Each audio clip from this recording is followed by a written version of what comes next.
hanki jolal waalo so tawi yontino haqqillaji fof ɗanniyankoɓe kosata ko Fuuta ko leydi ndimɗundi ngalɗundi no feewi. Gonɗen koye waalo be tawi ñawluɗo tawi en ɗo henne école ngal ɗeppal koye diwal Brakna funnague worgo Mauritanie. Hendu ina sooya, basali ina jaayo, ŋoŋŋaji e lottuli ina ndiwta bonnoji.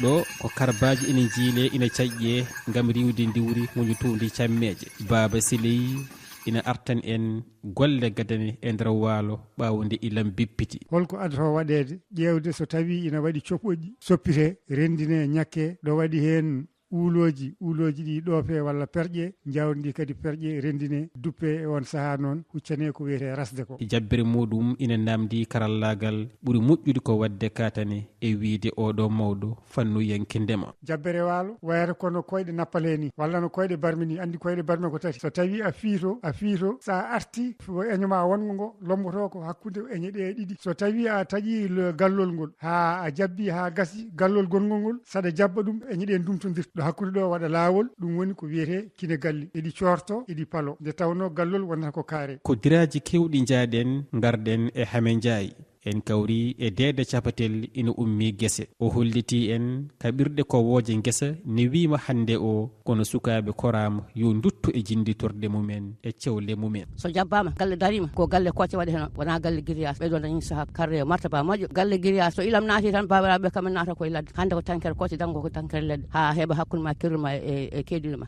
onne kam ne heɓɓito so jabbama minen komin ñal gomin ñalla hirande gate fere so joftama ha gasi mon fof no hirande galle mumen somin pini kadi min dawa nomin mbaɗa nden ko gosi e bijji waɗi he bijji uni he waɗi e gosi koye gawri min gadda borgo min mbaɗa e looɗe nde ko looɗe defere wallahi la kubar debbe waɗe ha ɓenda so defama gasi heydo ñebbe ɗe ngati waɗe e copor ñebbe ɗe unnata waɗe e condi waɗe e lacciri walla cangle ɗe gamma ɗe ñiiri kosam koye saaha pokkitgol nangue e hoore jettiɗen oɗo mawɗo notortoɗo Samba Lugge ko ndema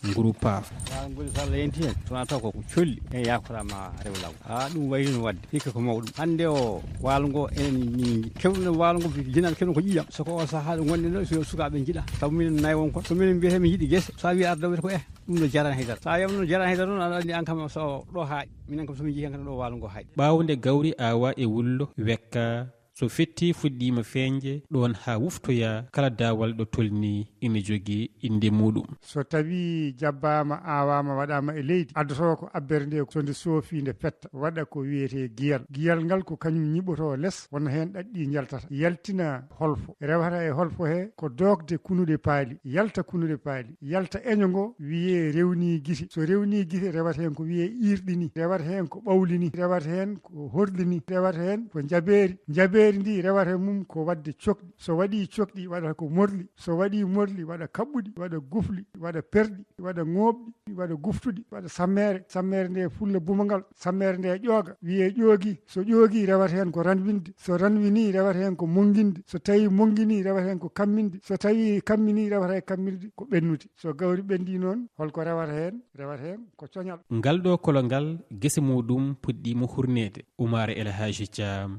gartuɗo kolongal ɗeppal Nouakchott e RFI.